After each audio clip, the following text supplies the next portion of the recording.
friends, and welcome to false spring number 2. It actually snowed a few days ago, believe it or not. But look at this awesome ornamental laurel tree. I use that as a nurse tree to shelter my seedlings during the hot blazing summer months? Depends. We've been getting really hot summers for the last several years, 2 or 3 months of really hot weather. So the shade from that tree is wonderful. It's one of the very few trees I have right now that has foliage. I have some gardening work to do, and I'm reluctant to say all the things I plan on doing because I may or may not get to all of those things. So you're going to have to look in the description or along the bottom, and you can navigate to the sections that you want to see in the video, so I don't bore you with things that are not what you're here for. So I will be unboxing something that came in the mail, and you know me, I've got a little bit of a flighty memory, really good long-term memory, but my short-term memory is kind of So let's see what I got there. I actually did a long drive out to a lady's home who was advertising free willow cuttings. They are contorted willow, and they have the little flower fluffs that we call pussy willows. They're so charming, and I did go ahead the same day. I wanted to make sure they survived because I wasn't sure how long ago she had cut them. So as soon as I got home, I went to town on cutting them up. So I'm going to show you some footage of that. I just separate some of the tops that I kept for ornamental purposes and for my classroom. I'm going to have the kids do a microscope observation looking at the fluff under a microscope. But I kept the tops, and I felt guilty because I'm like, I want to propagate every little piece. Like, does that happen to you? Do you feel compelled to propagate every piece of something, to plant every single seed? I feel like I have a responsibility once I take something into my care to make it live. So I did feel a bit guilty keeping the tops with the pussy willow flowers. The seeds are not yet, mature, because I'm like, I'm killing it. But I kept the bottoms of all of those stems and those branches, and I actually propagated so many plants. And now it's just time to wait for them to root. I did go ahead and shove some of them into little pots, the smaller ones, and the larger pieces I have soaking in a 5-gallon bucket of water, which Willow is really good at rooting. So that should be perfectly fine. I've also done that with elderberries, which are also very good at rooting, and figs, also very good at rooting. So if you're trying to propagate plants from cuttings, those are probably the 3 to start with, is the willows, the elderberries, and the figs. It works with other types as well, but some are more picky, maybe need a little bit of rooting hormone, or maybe need to be somehow insulated so that they don't dry out and they're kept humid. Like mulberries are easy, but they're not as easy as elderberry, willow, and figs. So besides that, we're going to also take a look at that package. So the package, the willow cuttings, I'm going to try to see if I can get to some uppotting of some plants I recently bought at the nursery. So let's get to it.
I've only been outside for like 10 minutes and I'm seeing birds everywhere.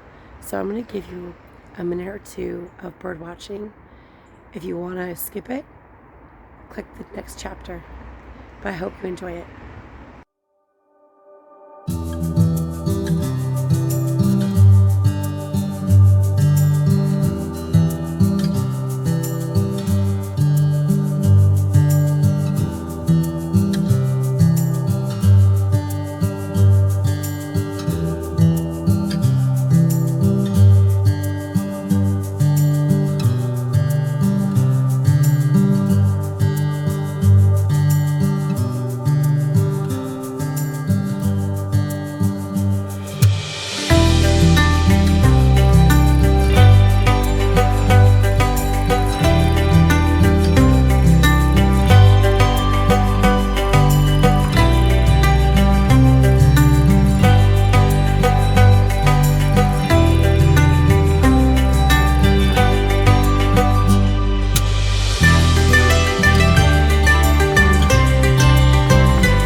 went to the store the other day to buy some more suet for that feeder and the other one I have by the hummingbird feeder, and I couldn't find it.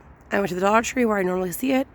I looked in Target by all their bird food. They had the feeders for sale, but they didn't have the suet. So what I'm gonna do is take this pine cone and make it into another bird feeder. And you can see I had another one up there. I'm just going to smother it in peanut butter. Make sure that the peanut butter does not have xylitol. If you're trying to lose weight and you have peanut butter that's sweetened with xylitol, it'll kill birds. So make sure you look at it. Nothing fancy, just normal peanut butter. And I'm gonna roll it in birdseed. I got a giant bag of birdseed for like $11. And the suet, obviously, the Dollar Tree is $1.25 plus tax. And the suet's normally like $3 now. So I think I'm gonna save a lot of money by mostly using Pinecone bird feeders. So, and the millet ones I had made before in one of my shorts, those are all gone now. So you can also get spray millet that's still on the stem from the pet store. They're sold for pet birds, and just literally tie the end of it to a branch, And in the summertime, they don't prefer the millet. They kind of ignore it. But when it's cold and they're desperate, they eat it. So as you can see from the one bird I showed you, they're pretty plump in my yard. I'm not trying to make them obese. But I had left out a bag of black seed sunflowers. And the squirrels and the birds got into it. And they just had like a smorgasbord, like total buffet. And they got a little plump. So I'm not going to feel guilty about that. I'm a little plump too. But I'm going to go ahead and make sure that they have some food that they can forage for. I don't want them to forget how to be wild birds. But now that I've been feeding them a little bit, I have a responsibility to continue giving them some food. And I mostly try to plant things for them. Anything that I don't prefer, if I plant something, I think I'm going to like it. And I don't, I leave the berries, if I don't like them, on the plant, whatever I can't use. That way the birds, when they're really hungry, it's like their starvation food. They'll go for it, like aronia berries. So I'm growing a lot of aronia, and they're great. They grow abundantly, but I haven't been using them. I need to figure out, like, make some jams or some juice or something from them. They have a really thick outer skin. So, I mean, we're snacking on the raspberries, blueberries, and strawberries mostly. Thimbleberries when we can. The honeyberries are practically, like, they don't really produce much of a harvest whatsoever. But I'm leaving the aronia berries, and the birds are eating those when times are tough. They're all gone now. I let my weeds go to seed. I know that's like not home and garden center, you guys. Let the weeds go to seed because the birds eat the seed. I had some weeds that I was meaning to get rid of, and I turned around and there must have been like a minute. There was like 30 or 40 birds. They all flocked to those seeds. All the seeds were bent over. They just gobbled them up and then they flew away. So I know I am providing some food for migratory birds as well as birds that have made my yard their home. So this is going to get slopped up with peanut butter. And I think I'm going to just do it. It's going to be messy, but I'm going to do it right here in the air because it's already tied up there and I don't want to have to restring it. And I don't think I'm going to do that one. I might do that one too. Yep. I'm just going to reach above my head and I'm going to end up with millet and sunflower seeds in my hair because that's how we do it here. You know? I once had a dream that hamsters built a nest in my hair. I was little and I had a hamster as a pet. So now if these seeds fall in my hair, maybe I'll like grow spray millet in my hair and the birds will start gravitating to my head. Yeah, that's going to be my next crazy weird dream. But let's go ahead and get that done so the birds can have their little tummies filled. This one pine cone has been in this tree for years. So you can use it over and over and over again.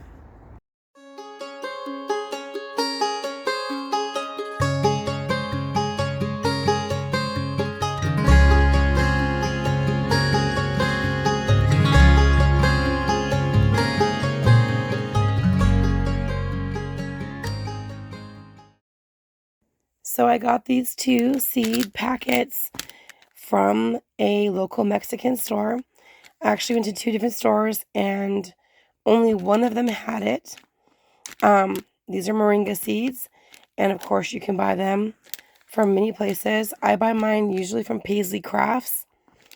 Online you can get like a pound of them for like $25 or something like that. But I was really impressed that they have these at the Mexican store. So I did buy 2 packets of them. I think they were like maybe $2 each. Something like that. So you know me, I'm going to try growing these for sure. And today, at a different Mexican store, I bought these. And it seems kind of confusing. It says snacks, candy mix, toys, and spices, 99 cents. And what do you think these are? And why did I buy so many? I'll tell you why. I'm not using these I'm not eating them. I'm not whatever. But I'm a teacher, and this will make a really cool observation lab. So these are actually called Rose of Jericho or Resurrection Plant. So what you do is all you do is set this. These are the roots. This is the downside, root side kind of, and this is the top side. And I just put a dish of water, and the students see it starts off dry, and it will unfurl, and it will turn dark green. And then after a day, I dump out the water, and I lay it on like a paper bag and let it dry. And then I put it in my cupboard for next year after it's all dried up. So I bought some online before, and they were like, this is many, many years ago, $1 for one. Some of these bags have one, but some of them have 2 or 3. And that's kind of a better observation lab for my kids, because more students can have like one right in front of them. So I bought all the ones they had, and they probably thought, what are you doing with all these? But I did buy 1, 2, 3, 4, 5, 6. There were only 6 packages on the cab. Oh, 7. There's one more in the bag. I bought 7, but like I said, a few of them have 2. So that's going to be for a science observation that my students will be doing. And they might even be able to take a little piece off and look at it under a microscope. So that would be pretty cool. This package is from another person off of Etsy, and it's a company. I think it's called Punflower, and they might be out of Minnesota. I don't recall what I purchased. Let's go ahead and find out. I'll rip this open. So it is packaged very well, it looks like anyways. So this is the true seed, well, kind of, elephant garlic. So if you let your elephant garlic go past its prime, it will produce these on the top. Anyway, that's my understanding. We've never let our elephant garlic go that long. We've let our other garlics go that long, but not the elephant garlic. So I thought this would be fun to try to grow them this way. I did, however, purchase elephant garlic cloves from the East Side Urban Farm and Garden. I think that's what it's called. And I posted that video about a week ago, so you can check that out. But yes, I did order these to grow them as well, but you get some more genetic diversity that way. We'll see what's in here. I'm trying to remember what I bought here, but it says some kind of raspberry. I'm going to have to rip it open. Well, that is promising. So I was already thinking maybe I left it in the box too long because the ends here are dry. But the paper is damp and I see growth. So that's excellent. And the variety seems to be called Joan. So I was it might be a black or a yellow variety because I was specifically looking for more of those. Because I haven't ever tried the black raspberries. I've purchased plants and then I don't know if the animals got to them first, or people walking by my yard, but I never have to try them. So I know I love the yellow ones, the red ones. So I think this might be, I'll put a comment somewhere, the Joan raspberries. And I'm going to re-wet this so that it keeps damp, and then tomorrow I'm going to plant them in pots. But because there's some growth on here and it's been warm, I don't think I'm going to leave it outside because it snowed just 2 days ago. So, but I got to keep those damp. I like how they kept the seeds in bags inside of another bag to keep them from getting damp from the other plant. So that was very nice of them. I got the pink petticoat columbine, Italian Burries cucumbers,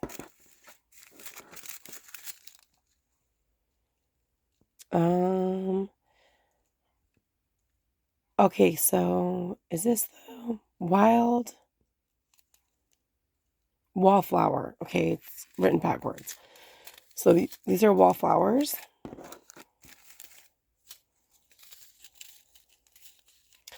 Blue Rocky Mountain Columbine. You know, columbines are so beautiful. They're so, like, dainty and delicate. They almost look like they're made out of, like, fine china or porcelain or something. Sensitive mimosa. Now, I've heard that mimosa can be invasive in certain climates. Not mine. I'm in Zone 8, the Pacific Northwest. That's more for warmer climates. I'm growing this mostly for the engagement of showing my own children and my students how the foliage actually responds to touch, and it actually, like, moves. So I'm going to grow that with some of the gardening kids at school. What do we have here? I can't read this.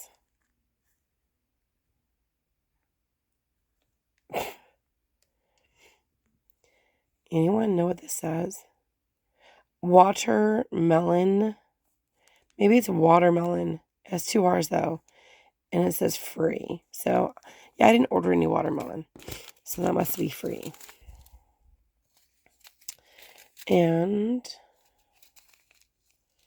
what is this? Red Welsh onions. And that's supposed to be a perennial onion. I've been looking for, I hope they're really the Welsh onions because they spelled it, this one Welch. I've been looking for Welsh onions that are perennial. And a lot of, like, European, especially British or English, companies have them, but they don't send them to the United States. So I found this person on Etsy, and I hope that these are Welsh onions because that's what I'm looking for. So the white Welsh onions and the red ones. And I do have walking onions. Wildflower. Oh gosh. I can't read the handwriting. It says wildflower and then something.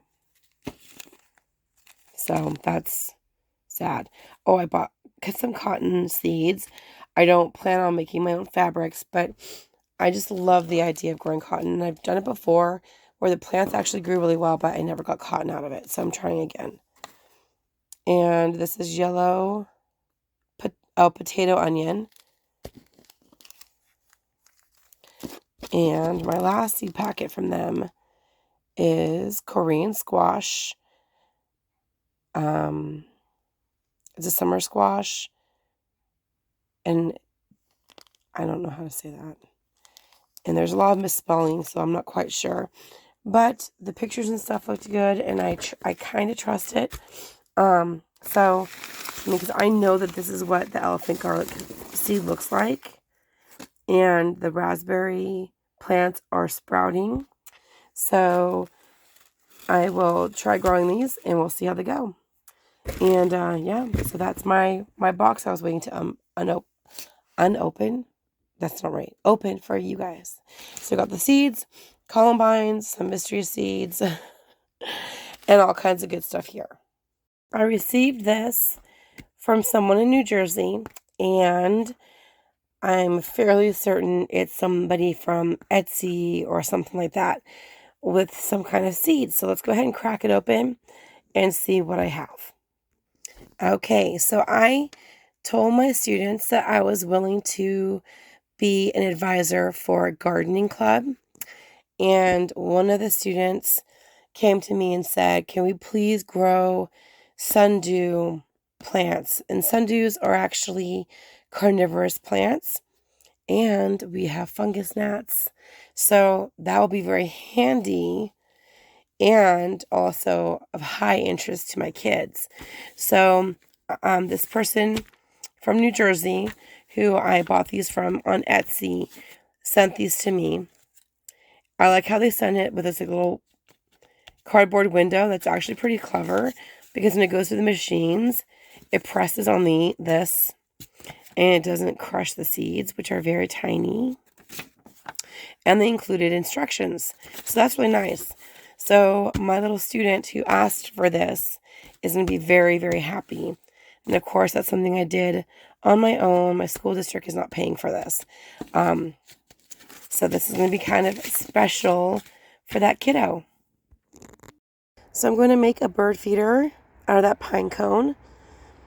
And we're going to check and make sure that there's no xylitol.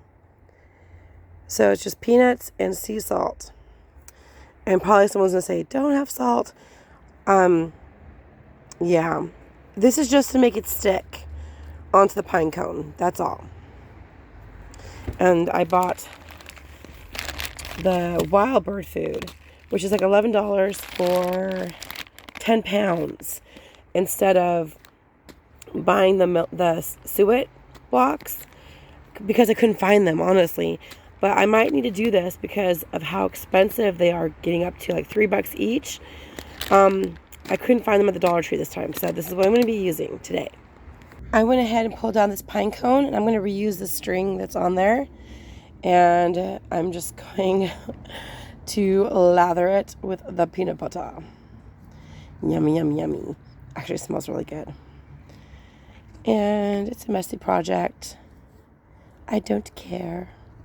It's for the birds, for a good cause.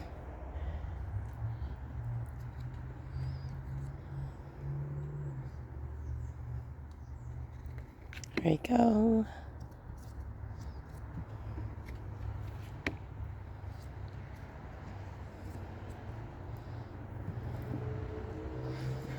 And what I leave on this table, I'm just going to leave because whatever I miss, the birds will come over here and eat it.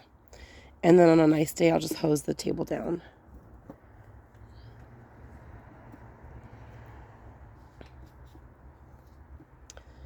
This is not going to be featured in a magazine. And I do not care. I can probably use this pine cone a couple more times. And then I need to use some of my other pine cones I've been saving. Doesn't really take that much. I'm just using what will stuck to the lid. And I'm not trying to feed in the peanut butter. I'm just using it to make it stick. Okay, let's get the food. I'm already spilling on the table, and that really doesn't matter because I'm going to let the birds come over and enjoy it. So it's not going to be wasted.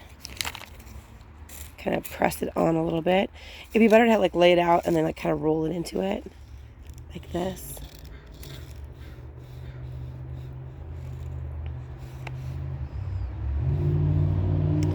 Like so. Kind of picking it up.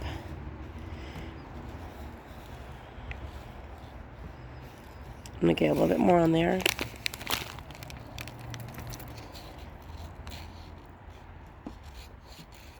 Okay, see where the string is. This is the easiest thing. This is actually a crafty kind of thing that you do with kids. But who's saying an adult can't do this? It's fun. Who cares?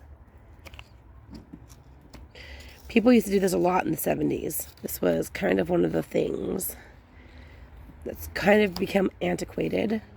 But why not bring it back? And then there's peanut butter down here, so I'm going to kind of mop it up like so. Kind of press it in. When the pine cones are kind of open, it's nice because you can kind of like wedge it into the little crevices. And that works really neat. It's like a little pocket, and then the birds have to dig in it, which is good because you want them to be searching for food and not become too reliant on people. Okay. I went ahead and I just tied it up here. There's our bird feeder. And the string probably won't last much longer because I got some peanut butter on the string, which means probably some squirrels are probably going to chew on the string and this will fall. But hopefully the birds get to this first, and I'll make more of these another time. But that's how we do it. That's a very cheap bird feeder. Way less than a Suet block. And that doesn't have any salt in it or anything like that. I've already rinsed them. That makes a good bird feeder. And I'm just leaving some here. And some here. And some there. And look, my rhubarb is waking up. Do you see it sprouting there? That's so cool. And this is the beautiful mess I made that the birds will be very happy to clean up for me. So I'm going to leave it. And when the weather's nicer, like I said, I'm going to just hose off the table. And it'll be like it never happened. But I know people are like, I'm going to be tidy. But why would I waste all this? The birds will eat it for me. So I'm going to leave it there. And yeah, we'll just clean that up later. So it's good for them. Look at all this new growth. So it's definitely like a fall spring right now. The plants are really thinking that it's spring and are starting to try to emerge and start growing, which I hope is going to work out for them. I hope that does not lead to their demise or lack of fruit. But let's hope for them. Look at this rhubarb. This is like an old stalk that flowered. I'm going to need to divide these crowns up. But look, I've got some there. And here. Wow. So you can see it gets like this, like a nub. And then it unfurls. So that's kind of different about rhubarb. It looks different when it's sprouting than other plants. Lots of rhubarb sprouting here. If you're new to my channel, or if you're a veteran here and you've forgotten, this is creeping raspberry. And at the end of summer, when it was getting cool, I actually did cuttings and I put them around the inside of this other pot here. And it sure does look like I have success. So I've got 1, 2, 3, 4. Let me start here. Let me start right here because then I'll remember my spot. Okay, so I've got 1, 2, 3, 4, 5, 6, 7, 8, 9, 10, 11. At least 11 cuttings, and you can see they wouldn't have lasted like December, January, February, March. I don't know. I think it was beginning of fall, late fall. I don't remember exactly. But they've been out here for at least 3 months. They would not be green like this unless they were still alive. So those cuttings were successful, and I did not use rooting hormone. So that was just cutting them off. And I cut them a little bit at an angle, did a little scrapey, and I just stuck them to the sides. So I've got like 11 free plants I just got there. Jose thought his Ruda plant was dead, and not only was it not dead, but some trail along the ground and now have roots. So I'm going to plant this. And I was going to buy a Ruda from the Mexican store, but they looked so bad that the guy would not sell it to me. He gave me one in for free. But this is alive, so I'm going to go ahead and plant this. Let's reuse this planter here, and I'm going to fill it up with some of this soil that he got from me last year into here.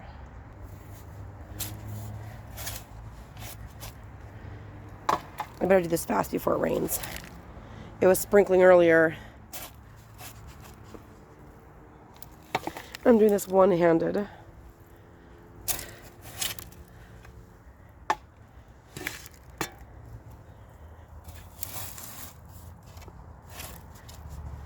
Okay. All right. I'm going to shake this down. There we go. I know it's going to settle some more. And I generally like to plant like as far up as I can, but that's usually a mistake. So let's see. I'm going to make a hole for it. And put in this lovely Ruda plant. We'll plant it around like that. Sorry for my camera not being super symmetrical and all wonky, but I don't have a crew. Okay, and I edit my own videos, so it's not going to be perfect. There we go, that's planted. That's one. This planter last year was corn that I just had growing as a decoration for fall. So I'm going to reuse this pot. So I've got to dig a hole out of it. Doing this with one hand, it's not so easy. I switched pots because I came into some foreign roots that I'm thinking maybe there might be something growing in there. So I'm switching to this planter instead. This also had corn. And this is the Cosmic Kale I got from that East Side Urban Farming Garden. I think it's what it's called. And this is a perennial type of kale. Okay. And then you gotta fill all this in on the sides. It's nestled in there really nicely. And I usually water my plants in, but it's the wrong time of year for that. We have too much water in the soil already. So it's gonna rain. And I'll let nature do its thing. And then don't forget to keep your tag in place. All right, that's all we have time for. So don't forget, be good, be sweet, and grow a garden if you want to eat. See you next time.